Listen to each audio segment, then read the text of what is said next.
오늘 우리에게 주신 하나님의 말씀은 시편 147편 말씀입니다. 시편 147편 11절로 19절까지 말씀 봉독합니다. 여호와는 자기를 경외하는 자들과 그의 인자하심을 바라는 자들을 기뻐하시는도다. 예루살렘아 여호와를 찬송할지어다. 시온아 네 하나님을 찬양할지어다. 그가 네 문빗장을 견고히 하시고 네 가운데에 있는 너의 자녀들에게 복을 주셨으며 네 경내는 평안하게 하시고 아름다운 밀로 너를 배불리시며 그의 명령을 땅에 보내시니 그의 말씀이 속히 달리는도다.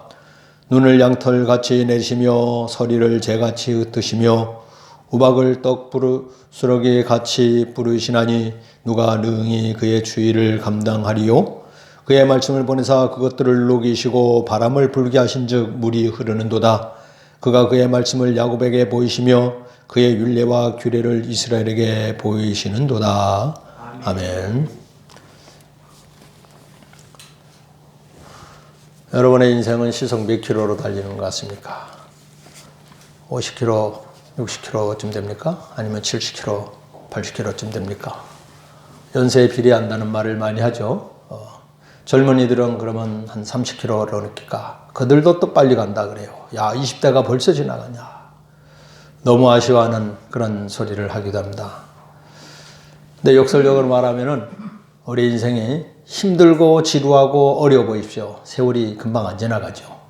빨리 지나간다는 것은 그래도 너무 힘들지만 우리가 바쁘게 살아간다는 거예요. 세월이 소중하기 때문에 이 소중한 것이 빨리 지나가서 아쉬움을 우리가 안고 말을 하죠. 명절이 되면은 여러 가지 복잡한 거 잠시 뒤로 하고 가족들이 모이며 즐거움의 시간을 갖습니다. 명절 때 오래전부터 젊은이들에게 묻지 말라고 한 얘기들이 있었죠. 근데 어른들은 또 그걸 묻고 싶어요. 그래서 젊은이들이 아예 그 메뉴판을 가지고 다닌다 그래요. 나에게 이런 질문 하려면은 질문 요금을 내고 하세요. 그래가지고 언제쯤 졸업하니 하는 것은 10만 원 내고 하셔요. 왜냐하면 요즘 젊은이들이 졸업해도 취업이 잘 안 되니까 빨리 졸업을 안 하려고 그래요. 근데 오래됐는데 아직도 졸업 안 한 것 같으니까 묻고 싶은 거예요. 10만 원. 또 두 번째, 취업은 어떻게 되니? 물으면 그건 20만 원. 그 다음에 결혼을 할 거냐 안 할 거냐? 이거는 30만 원. 제일 비싼 게 있어요. 결혼하면은 자녀를 몇 명이나 낳을 거냐? 이거는 100만 원이래요. 그러니까 잘 주머니 계산하면서 질문을 해야 될 것 같습니다. 부모들도 할 말이 있어요. 부모들이 준비할 말이 있어요. 뭐냐면은 세배를 딱 하면은 야 기다리던 설날이다. 그러면 자녀들이 당황하죠. 설이 되면은 세뱃돈 줘야지 주머니가 얇아지는데 일은 많지 뭐 기다리실까? 그런 생각을 하는데 너희도 이날이 기다리지 않았냐 하니까 예 기다렸어요. 그래 맞아. 이 설날이 무슨 날인 줄 아냐? 설날이죠. 한 살 더 먹고 떡국 먹고 세배하는 날. 그것으로 끝나는 게 아니다. 진짜 설날이다. 설날 맞아요. 주님 앞에 설날이다. 맞죠? 주님 앞에 설날이 다가왔다 이거예요. 이제부터는 주님 앞에 설날이 우리들에게 임하였으니까 열심히 주님 앞에 나아가자. 여러분 이래서 한번 덕담도 하고 또 전도도 할 수 있으면 좋겠습니다.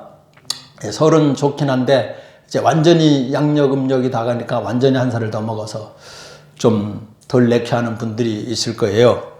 어쨌든 이 세월이 빨리 간다는 것은 그래도 우리가 살만한 세상. 여러분 군인들은 빨리 갈까요? 빨리 안 갈까요? 군인 제가 아들이 전화 와가지고 야 너 벌써 절반 지나냐니까 벌써가 뭐냐 그래요. 제대하는 애들에게 그런 말 할 때가 있잖아요. 야 벌써 제대냐. 자기는 얼마나 힘들게 그 기간을 채웠는데 어쨌든 우리 입장에서 말하기가 쉬워요. 하나님이 우리에게 주신 삶은 모든 것을 감사함으로 받으면 우리가 감사한 인생이 되는 거예요.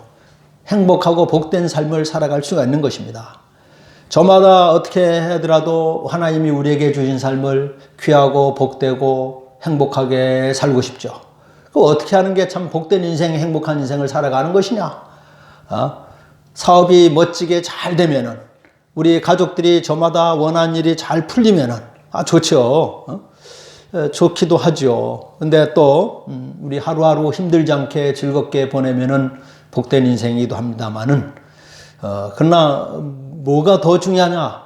사람들의 삶은 종합적인 거죠. 한두 가지 잘 된다고 해서 다 만족할 수 없어요. 종합적이라는 것은 다르게 딱 말하면은 사람은 영과 혼과 육으로 구성되어 있잖아요. 그러니까 영과 혼과 육이 다 잘 돼야지 복된 인생이지, 영은 엉망이고 육체적으로만 잘 되면 이게 복 있는 인생이 아니라는 거예요. 우리가 모두가 하나님의 은혜 가운데서 잘 되고, 그래서 하나님의 은혜가 충만한 여러분과 가정들 될 수 있길 바랍니다. 저는 언젠가 이런 생각을 해요. 세상이 창세기 때로 다시 돌아가 가지고 다시 인류의 역사가 시작하면은 수천 년 지나면서 어떻게 변하고 발전될까? 오늘 우리가 살아가는 이런 모습으로 그대로 될까? 아니면 다르게 될까? 그냥 상상해 보는 거니까. 물론 여러 가지 과학 기술이 발전하고 문명이 더 성장하고 하는 것은 사람의 그 필요에 의해서 옷을 만들어 입기도 하고 난방시설 하기도 하고 교통시설, 통신시설 여러 가지를 우리가 발명해 가지고 아주 유익하게 사용하고 있지 않습니까?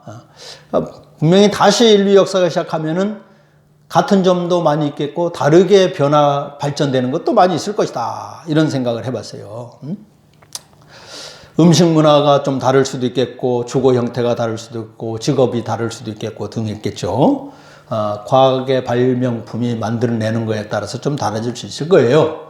근데 우리에게 중요한 것은 그러한 생활에 필요한 도구나 환경들도 중요하지만은 우리 내면에 있는 삶, 우리의 심령, 우리 내면, 우리 인간의 어떤 인격적인 그런 부분에 있어서는 어떤 것을 더 중요하게 여기고 살아왔을까?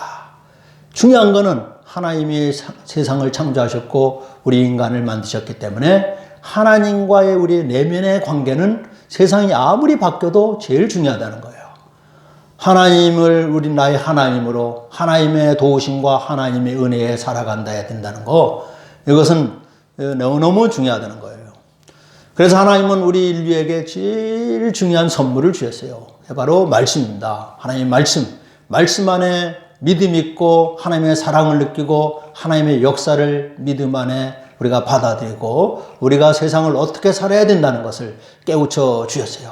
근데 문제는 이 말씀을 어겼기 때문에 뭐가 들어왔습니까? 죄가 들어온 거예요.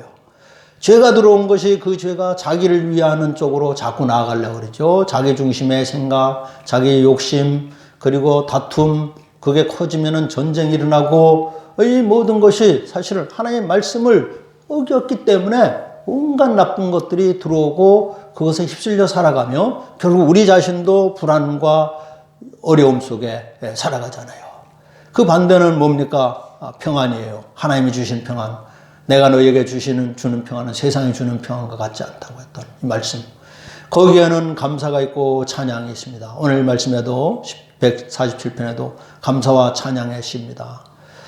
특별히 여기서 감사와 찬양은 이스라엘 사람들을 칭해서 말씀하시면은 그들이 개개인이 아니라 공동체적으로 하나님 앞에 감사하는 그런 시예요.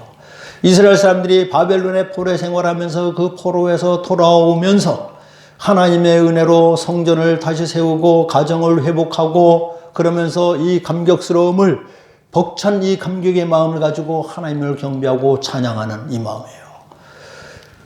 하나님께서 147편 4절에도 그 상심한 자들을 고치며 그들의 상처를 싸매시며 그들의 별들의 수요를 세시고 그들 이름대로 다 부르시는도다 그랬어요. 흩어진 자를 모아주시며 그들의 상처를 싸매주시고 예레미야 33장 6절에서부터 약속하신 예언의 말씀. 보라 내가 이 성읍을 치료하며 고쳐 낫게 하고 평안과 진실이 풍성함을 그들에게 나타낼 것이라. 짐승도 없고 황폐한 거리에 즐거움의 소리가 들릴 것이며 신랑 신부의 소리가 들리게 되리라. 예레미야를 통해서 약속하신 너희들이 바벨론의 포로로 끌려가지만 다시 돌아오게 되면 황폐했던 땅이 다시 웃음이 넘치게 되며 신랑과 신부가 즐거움에 이 잔치를 하듯이 그때는 진짜 이 땅이 우리가 이렇게 평안하게 살 수 있는 것에 대해서 얼마나 감사하고 감격한지를 그때서는 다시 느끼게 될 것이다. 이 회복의 말씀을 약속하시고 약속하신 예언대로 이루어 주셨잖아요. 우리는 그래서 개개인이 하나님을 잘 믿는 것과 함께 공동체, 우리 나라가 이 신앙의 나라가 되면 더할 나위 없이 좋지만 가장 가까이는 우리 가족의 공동체를 생각하는 거예요. 나라도 교회도 집안도 가족도 은혜와 평안한 가운데 산다는 것. 이 평화스러운 나라를 큰 죄가 없고 불법이 없는 그런 나라, 그런 사회가 될 수 있으면 얼마나 좋겠습니까? 그럼에도 나라는 또 많은 다양한 사람들이 있기 때문에 종교가 다양할 수 있어요. 사회의 어떤 변화되는 모습이 서로 선호도가 다양할 수 있어요. 그러나 집안 아래서는 같은 신앙을 갖는 것이 평안하고 은혜가 된다는 거예요. 한 나라에는 여러 종교가 있을 수 있지만 한 가정에는 같은 신앙을 가짐으로 인하여 가정에 집안에 중요한 행사가 있거나 이럴 때 이왕이면 예배를 드리고 감사의 시간을 가지며 그 가운데 웃음이 나고 좀 세상의 것이 조금 부족하더라도 그래서 집안 가족이 같은 신앙을 가는 것은 대단히 중요합니다. 세상사가 잘 되더라도 여러분 가족의 신앙이 전부 달라보십시오. 그것이 얼마나 영적으로 여러 가지 불편하고 갈등이 생길 거예요. 그래서 우리는 설을 보내면서 다시 한번 이런 명절을 보내면서 우리가 갈등이 아니라 신앙으로서 하나 되고 같이 또 저마다 경험했던 은혜를 함께 나눌 수 있고 이런 가족들이 될 수 있기를 바랍니다. 오늘 설날을 맞이하면서 제가 영화 한 편을 소개할까 해요. 저는 말로 하겠으니까 여러분이 아주 좋은 상상력을 가지고 머릿속으로 그려가면서 한번 잠깐 들어보시면 좋겠어요. 제목은 흐르는 강물처럼이에요. 영화는 1992년에 개봉된 영화인데 영화의 시작은 어느 노인이 이 낚시바늘을 꿰면서 흘러가는 강물에 낚시를 던지면서 옛날을 회상하는 이런 장면으로 시작을 합니다. 이들이 젊었을 때, 어렸을 때 그 아버지는 장로교회 목사였으며 낚시를 좋아하는 분이었어요. 그래서 두 아들을 데리고 그 가까운 계곡에 가가지고 세상 이야기를 하며 너희들이 자라면은 이 세상에서 어떤 인생의 꽃을 피워야 된다. 하나님이 우리를 얼마나 귀하게 여기신 줄 아냐. 이 자연물 하나하나를 보면서 얼마나 신기하냐. 이런 이야기를 하면서 아이들을 사랑으로 키웠어요. 아버지는 좀 근엄하고 원칙을 존중하고 감정 표현을 좀 절제하는 그런 편인데 이제 두 아들 중에 큰아들 로먼은 좀 아버지를 닮아 신중하고 지적인 아들이었어요. 반면에 둘째 폴은 좀 반항적인 기질이 있고 고집이 있는 둘째였어요.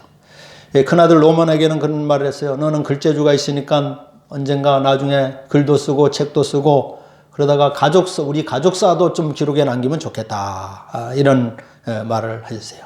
로먼은 자라가지고 고향을 떠나서 동부 대학에 가가지고 공부를 해가지고 대학 교수가 돼서 부모의 마음을 흐뭇하게 했죠. 근데 폴은 또 자기의 인생이 있었어요. 그래서 청춘 때 여자친구를 만나기도 하고 즐거운 여러 가지를 논일고 했어요. 다 참 얼마나 부러운 일이겠습니까?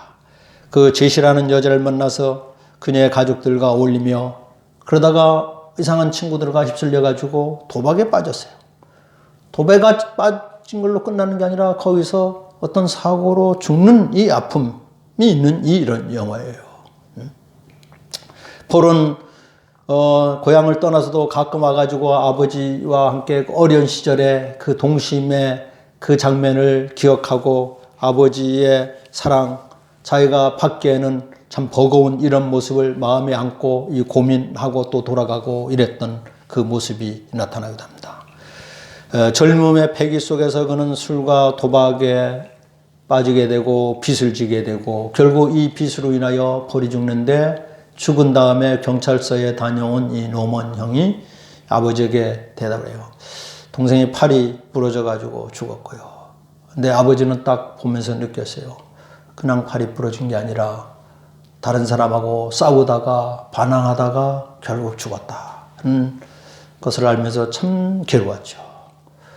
여기서는 큰아들은 모범생이고 둘째는 탕자였다. 이런 차원의 이야기만 하자는 게 아니라 이제 중요한 건 아버지가 이 아들의 장례를 하면서 참 중요한 말을 남겨요. 우리는 가장 가까운 일을 돕지 못할 수도 있다. 가장 가깝기 때문에 가장 귀한 도움을 줘야 되는데 돕지 못할 수가 있다. 그게 내가 포를 향했던 마음이었구나. 우리는 무엇을 줘야 하는지 모르기도 하고 우리가 주려고 하더라도 그가 거절하는 경우도 있다. 서로를 이해하지 못할 수가 있고 이해하지 못하는 경우는 받아들여야 된다. 그리고 우리가 할 수 있는 건 뭐냐? 사랑해야 된다. 완전히 이해할 수는 없어도 완전한 사랑은 우리가 할 수 있는 거다. 이것을 남겼어요. 어쨌든 세 부자는 그 멋진 자연 속에 성장해 갔고 사람들이 부러운 그 유복한 가정이 있지만은 어떻게 보면은 참 불운한 이 결과를 낳는 이 모습. 그러나 노모는 노인이 되어 사랑했던 아버지와 동생 풀이 떠나고 그 홀로 흐르는 강물 속에서 낚싯대를 던지며 사랑과 인생과 예술과 또 사상과 영혼이 저 흐르는 강물 속에 결국은 흘러가 가지고 어디로 가는 것인가? 이런 이제 과제를 남기는 거죠. 우리가 모두를 이해할 수는 없고 옳지 않은 쪽에 내가 함께 해줄 수는 없어요. 그러나 사랑은 한없이 줄 수 있다는 거예요. 사랑은 주고 또 줘서 이제 변화되어지는 것은 그의 마음이고 그의 몫이지만 그가 마음으로 받아들이고 변화되기까지 우리는 할 수 있는 모든 것을 쏟아봐야 되겠다 이거예요. 가족이라는 것은 누가 어떤 삶을 살든 간에 모두가 함께 느끼는 거예요. 가족의 어느 한 명이 좋은 것을 느끼면 같이 기쁘고 어느 한 명이 참 잘못되면 같이 마음 아파하며 우리는 어떻게 보면 우리 모두는 아름다운 가족사를 남길 권리가 있어요. 우리 모두가 그렇잖아요. 아름다운 가족사, 우리의 젊었을 때 아이들을 키울 때 가정을 이루면서 아이들이 성장하는 걸 보면서 우리의 중년, 노년의 때가 되고 다음 세대는 어떻게 펼쳐지게 된다는 것을 보면서 우리는 아름다운 가족사를 남길 권리가 있다는 거예요. 우리의 형제가 있고 우리의 다음 세대가 있고 이제 이스라엘 백성들 앞에서 그들에게 어떤 삶이 펼쳐집니까? 여기에는 하나님의 성품에 대한 말씀을 우리가 느낄 수 있어요. 11절 말씀에 보면 같이 한번 읽습니다. 여호와는 자기를 경외하는 자들과 그의 인자심을 바라는 자들을 기뻐하시로다. 하나님은 하나님 앞에 예배드리는 자, 어떻게 예배드리냐? 하나님을 경외하는 자, 하나님을 높이고 예배드리고 그것을 받으시는 것도 좋아하시지만은 그 사람들을 더 소중하게 여긴다는 거예요. 예배드리는 자, 그 사람에 대한 관심이 더 크다는 거예요. 그 자체에 대해서 기쁨을 느끼고 싶어 한다는 거예요. 너희들이 마음껏 찬양하라. 그 찬양을 내가 들으면서 너희들이 나를 섬기고 나를 위하여 수고하고 헌신하는 무엇을 가지고 헌신할 거냐? 그게 뭐냐? 이게 아니라 찬양하는 자, 하나님 앞에 나오는 자, 그 사람을 최고로 여기며 받아주신다는 거예요. 하나님의 친근하시고 한량 없으신 사랑, 바로 우리 자체를 그토록 사랑하시는 하나님의 사랑을 우리는 말씀을 통해 느낍니다. 부모님들이 자녀를 보면서 자녀들이 용돈을 넉넉하게 드리고 좋은 선물을 주면 기쁘시죠. 그 기쁜 건 이면에는 이런 게 있을 거예요. 저가 그래도 살기에 여유가 있으니까 이렇게 할 수 있구나. 좀 여유롭게 넉넉하게 살 수 있다는 걸 생각하니까 마음이 흡족한 거예요. 나에게 뭘 많은 걸 줘서가 아니라 또 어떤 자녀는 드리고 싶어도 별로 드릴 게 없어요. 그러면 안 줘서가 아니라 드릴 수 없이 좀 어렵게 사는 것에 마음이 안쓰러워하는 거예요. 그래서 좀 있는 자녀가 준 거 가지고 몰래 움켜잡았다가 없는 며느리든 자녀들이든 딸이든 손에 움켜주고 싶어하는 이 어버이의 마음. 이 어버이의 마음, 바로 그 원천은 하나님의 마음이에요. 그리고 하나님의 마음, 우리를 향한 하나님의 사랑과 하나님의 자비로우심이 그것이 투사된 것이 어버이의 마음이다 말이죠. 우리 부모님이 자녀들이 뭘 가지고 왔냐가 아니라 그 자체로 기뻐하시게 보는 것처럼 우리 하나님은 우리 자체를 그렇게 가장 소중하게 보시는 거예요.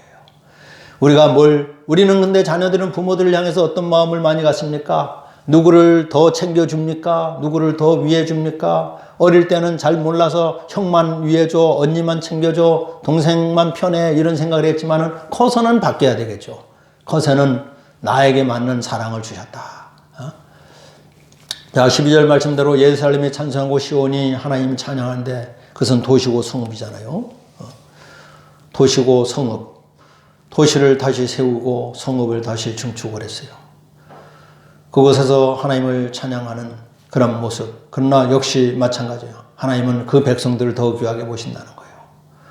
오늘날 예루살렘, 우리 기독교의 성지입니다. 근데 예루살렘은 3대 종교의 성지예요. 우리 기독교뿐만 아니라 유대교, 이슬람교 모두가 성지로 여기고 있어요. 근데 예루살렘 성을 관리하는 이들은 누구냐? 우리 기독교인도 아니고 유대인도 아니고 이슬람 교도들이 예루살렘 성을 관리하는 그 키를 가지고 있어요. 그리고 이슬람 사람들은 만사를 그러면서 알라의 뜻대로 이렇게 받아들이잖아요. 몸이 아파도 병이 나도 전쟁이 나도 자녀가 일찍 죽어도 어떻게 보면 불만이 없어요. 알라의 뜻대로. 참 어떻게 만사 평안하게 받아들인 것 같아요. 살아도 생명을 잃어도 가난하도 하나님의 뜻대로. 근데 이 알라를 요즘은 이슬람 사람들이 하나님이라고 또 표현해요. 하나님이라고. 우리가 혼돈을 하게 돼요. 하나님이라고 표현하니까 그건 우리가 성경에서 창조주 하나님을 부르는 말이다. 야훼 하나님. 그러니까 다른 사람들은 왜 기독교는 당신들만의 하나님이라고 말을 하냐? 종교 간에 서로 존중하지 못하고 또 이런 말을 하는 사람이 있어요. 자, 우리는 하나님의 백성이에요. 하나님의 백성이 내가 문빗장을 점검해서 자녀들에게 복을 주신다고 말씀하셨어요. 그들을 안전하게 지켜주시며 하나님이 가장 신령한 은혜의 복으로 함께하여 주신다고 말씀했어요. 자, 알라를 믿는 이슬람들은 좀 어렵고 힘들어도 그냥 알라의 뜻대로인데 우리 기독교인들은 그러지 못할 때가 있어요. 잘 되면 누구 탓이라 그래요? 누구 덕에? 내가 잘해서. 안 되면은 조상 탓하는 경우도 있지만 하나님이 왜 나를 안 도와주셔서 그런가? 내가 이렇게 하나님을 믿었는데요. 하나님이 왜 나를 안 도와주시나요? 이렇게 불평월망할 때가 있어요. 이런 마음은 우리가 좀 달리해야 될 것 같아요. 그 경내를 평안케 하고 아름다운 밀로 배불리게 하여 주시며 무너졌던 집과 성소를 다시 세우시며 황폐화된 논과 들과 밭에 추수할 것을 풍성하게 하여 주신다. 그의 명령을 땅에 보내시며 그의 말씀이 속히 달리는도다. 그의 명령을 땅에 보내주신단 말이에요. 하나님의 말씀, 하나님의 계명을 땅에 보내주신단 말씀이에요. 땅에는 이게 귀가 없는 땅이 아니라 땅에 사는 사람들에게 주신다고 말씀했죠. 하나님이 이 세상을 어떻게 창조하셨는지부터 다 창세기 1장에서부터 우리에게 알려주셨잖아요. 모세 오경을 통해서 어떻게 세상을 지으셨고 물이 흐르게 하셨으며 나무가 있게 했으며 몇째 날에 사람을 지으셔가지고 사람에게 그것을 다스릴 수 있는 권리를 주셨고 사람에게는 인격을 주셨고 하나님의 형상의 마음을 주셨기 때문에 하나님의 말씀을 잘 이해하고 헤아리고 말씀대로 살아가는 이 복된 인생이 우리에게 주신 하나님의 축복이라는 것을 하나님 우리에게 알려주시고 깨우치셨어요. 우리에게 믿음의 문을 주셨어요. 우리는 영적인 존재이기 때문에 그 말씀이 달려가고 속히 달린다는 것은 하나님의 명하신 말씀은 모든 생명들이 듣고 다른 생명들은 사실 하나님의 말씀에 순응을 하는 거예요. 왜? 꽃이 피라 했으니까 계절이 되면 꽃이 피고 물이 흐르라고 했으니까 계곡에 물이 흐르게 되고 과일나무는 때가 되면 맛있는 과일을 맺게 되고 그러지 않습니까? 저마다 하나님이 주신 창조의 질서에 순응하면서 자기 존재의 위치를 지키는 거예요. 근데 우리는 그러지 못해요. 거기에 욕심이 들어가기도 하고 거짓이 들어가기도 하고 네게 맞냐 내게 맞냐 분쟁 다툼이 일어나기도 하고 이런 모습이 우리에게 있단 말이죠. 하나님이 말씀하시며 견고하게 시편 33편에도 그가 말씀하시며 이루어졌으며 명령하시며 견고히 섰도다. 여호와의 계획은 영원히 서고 그의 생각은 대대에 이르로다. 여호와를 자기 하나님으로 삼은 나라고 하나님의 기업으로 선택된 백성은 복이 있도다. 하나님께서 하늘에서 굽어보사 모든 인생을 살피신다 말씀했어요. 하나님은 하나님의 백성으로 삼은 자들의 인생을 굽어보시면서 아주 우리가 친근하게 느낄 만큼 굽어서 자세히 보신다는 거예요. 그러면서 우리를 살펴준다고 말씀했어요. 우리는 이 땅에 살아가면서 하나님의 말씀을 들어야 될 존재입니다. 다른 생명체들은 말씀에 순응하여서 저마다의 창조 질서에 순응하며 꽃도 피고 열매도 맺고 아름다운 이 사냐를 우리에게 보여주지 않습니까? 우리는 중요한 건 우리에게 청지적인 직분을 주시고 사명을 주셨어요. 이 세상을 바르게 다스리라고 하나님이 주신 창조의 질서와 섭리를 하나님이 우리에게 쏟아주신 이 사랑을 받은 자로서 사랑의 그 존귀한 것을 때로는 수고로움을 통해서 때로는 기도를 통해서 주님의 이름으로 세상에 쏟아내고 사람들 앞에 다가서고 이 세상에 하나님의 말씀을 이해하지 못한 자들, 하나님의 사랑을 못 느끼고 살아가는 자들에게, 하나님의 진리의 말씀을 귀를 흘려보내면서 듣고 있는 자들에게 하나님의 말씀을 전하고 이 말씀이 우리의 삶을 통해서 저들의 심령과 영혼 속에 스며들도록 저들의 마음속에 더디더라도 어떤 감동이 일어날 수 있도록 우리에게 귀한 사명을 주셨습니다.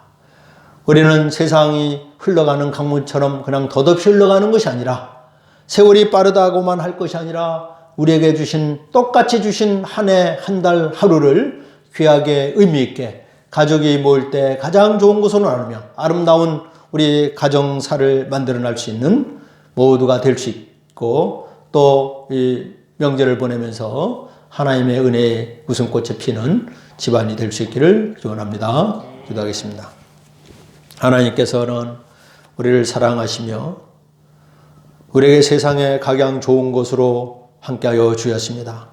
그것을 귀하게 감사히 받고 하나님의 뜻에 합당하며 누리며 또 영광 드려야 되겠사오니 주님 받아 주옵소서.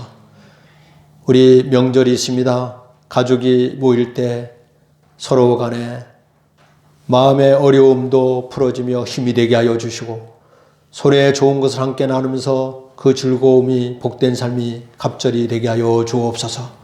우리의 온 가족이 기쁨으로 주님을 경배할 수 있길 원하나이다.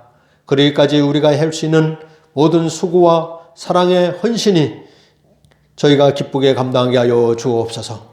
하나님 앞에 지혜를 구하게 하여 주시오며 우리 자신이 먼저 은혜 충만하고 하나님의 진리의 말씀을 가진 자로서 하나님이 우리의 영원토록 지켜주심을 잠시도 잊지 아니하고 의에 굳게 서며 하나님의 넉넉한 사랑으로 그 사람들을 품을 수 있도록 저희들을 받아 주시옵소서. 우리 주님 예수 그리스도의 이름으로 기도합니다. 아멘.